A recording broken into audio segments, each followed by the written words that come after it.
Hello, true believers, and welcome to another edition of BK's Bullets. My name is Jim, back with another weekly video for you guys. Today, taking a look at Green Lantern First Flight.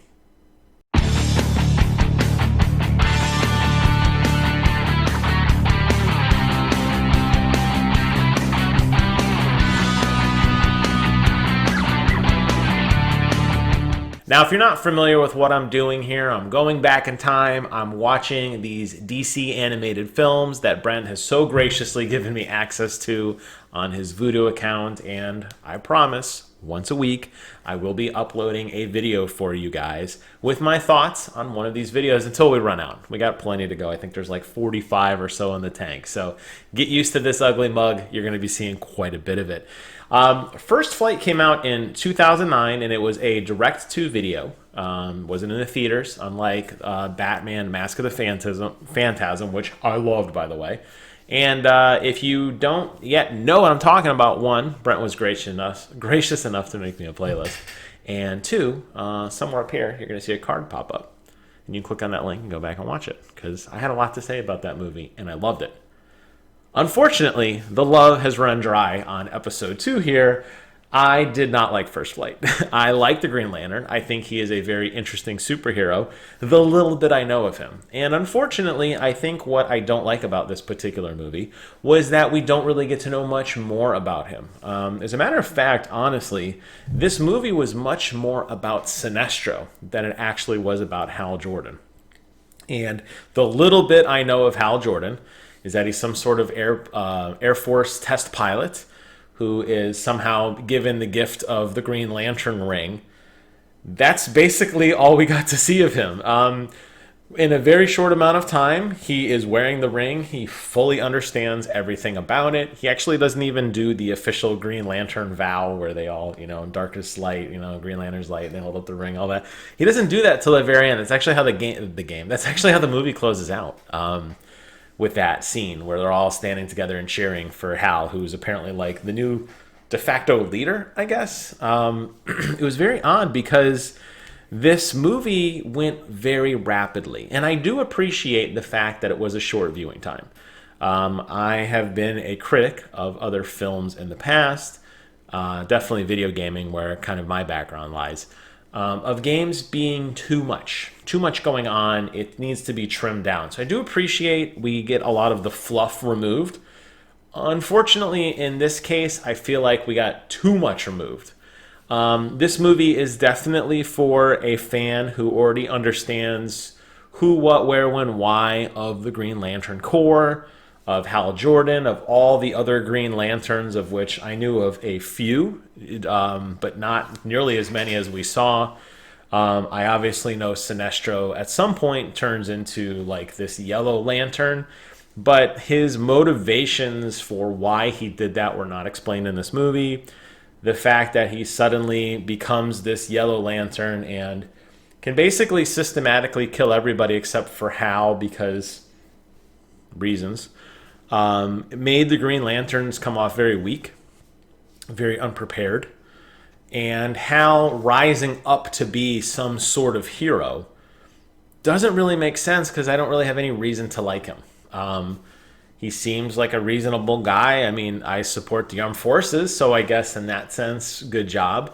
But outside of him being a gruff test pilot, he really is just thrown into this situation and magically is the guy who fixes everything. He sees through Sinestro's deception about halfway through the movie, which is what triggers the final battle between him and Sinestro. And he just seems to be just like, hey, you want to go on an adventure? Sure, I'm going to fully commit to everything, and within seconds I understand everything about my powers, and I understand how to be the best Green Lantern out of all these other ones who have been doing this job way longer than I have. I hope, and we'll go on this adventure together and find out next week as I continue to chip through these movies. I hope that DC isn't rushing all of these movies, or did not rush all these movies, I should say. And I have to really ask, who is this for? I suspect somebody like Brent, who is a very avid comic fan, obviously, knows this story forward and backward. I'm sure this key moment in in Green Lantern history where where Sinestro breaks away and becomes the Yellow Lantern guy. I don't know if he has the Yellow Lantern core, I guess. I don't know. Whatever. I'm sure that's a very definitive moment in the saga of the Green Lantern, and that sets up a huge battle between these two. Clearly, they're evenly matched. They both have powers, and their constructs were amazing to watch. But the way they glossed over it so quickly, and I didn't feel like Hal's motivation, and I didn't feel Sinestro's motivation either. It just kind of happened. So that's why I said I don't know who this is for. For a guy like Brent, who knows the story forward and backward, I don't feel like it did it justice. For a guy like me, who has no idea what the hell's going on, definitely doesn't do it very much justice because it wasn't explained. There was really no rhyme or reason as to why things were the way they were. We just assumed that it was. And I know you're probably saying, well, geez, Jim, I mean, it's just like it's a cartoon. Like, what do you expect? But I expect more. And after seeing Batman Mask of the Phantasm, I know they're capable of more. And surprisingly enough, as I always do with these videos, before I put a video together for Brent, I do go through and I read critical reviews, and I try to get some information to inject into this video for you guys. Surprisingly enough, there actually is an official soundtrack that you can actually buy. And I have to admit, I loved the music, particularly the main title, which went on maybe a little longer than it should have, but the opening where you're just seeing the names of the producers and the staff and the voiceovers and all this sort of thing. The music that was blaring in the background was phenomenal. It felt very epic and intense, and I'm seeing pictures of these green constructs, kind of like the background I chose here with this cool kind of outer space looking thing, and I'm like, this is really fun, and this music's flaring up, and I'm like, we're going to get this epic tale of nothing. We didn't get an epic tale. That's, I think, the big letdown. It starts off incredibly strong. And, Hal is immediately thrown into this, hey, you have to be the Green Lantern. This other dude is dying. Take my ring. You will become the Green Lantern. Doesn't explain why they pick Hal. Why did this guy, is he allowed to pick another person to give his ring to? It's never explained. It's not like Hal is the son of some like mythical god, or he's just, the most pure of heart, or just dumb circumstance. I mean, the guy's picked out of the entire world, just like, boop, you're the Green Lantern, go. Now, ultimately, the pick turned out to be well, because when all was lost, it was Hal who kind of saves the day and, becomes Super Green Lantern at the end.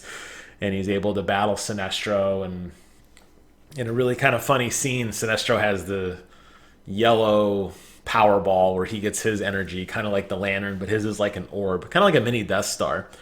And in this kind of goofy scene, but I mean, I don't know, the whole thing's goofy, but Hal turns into a bunch of different like sporting equipment, like a baseball bat. I think he had like a hockey stick or something, and he's swatting this ball, a golf club, and he's swatting this ball through the galaxy, and then basically goes to Saturn, I believe, and takes two of Saturn's moons and shoves them together, destroying, of course not really, but for the sake of the movie we assume, destroying this orb and basically defeating Sinestro once and for all.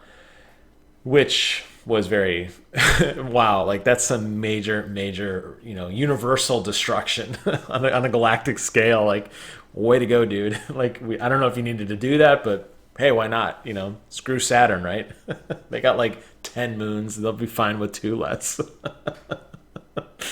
And then really the whole thing with Sinestro at the end, there's really no payoff. He doesn't really explain really kind of like why he did what he did or now what happens to him. It's just kind of one of those bad 80s cartoons where they all stand around and like, ah, ha, ha, ha, and they laugh, and it like fades to like, happier days. And I think Hal makes a joke like, well, it's going to be a long ride home. And he flies off. And I'm like, come on.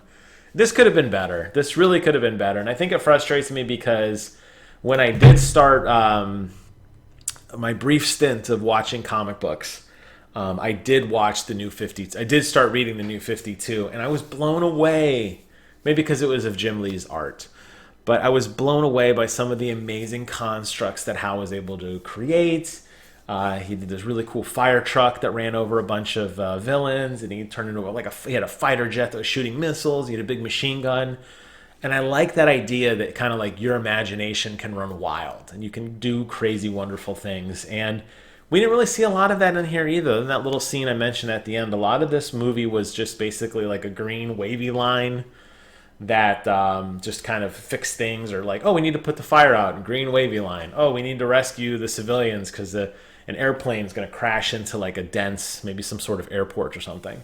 We'll just shoot our ring out and a green wavy line will stop it. You didn't really get to see a lot of fun constructs, and I think that's where they should have put their focus on and made it more fun, rather than this kind of whimsical story, which should be really taken seriously. I think if you're a big fan of this, I think, like I said, this is a major moment in this universe. This breakthrough, Sinestro becoming an evil person, kind of betraying his old friends.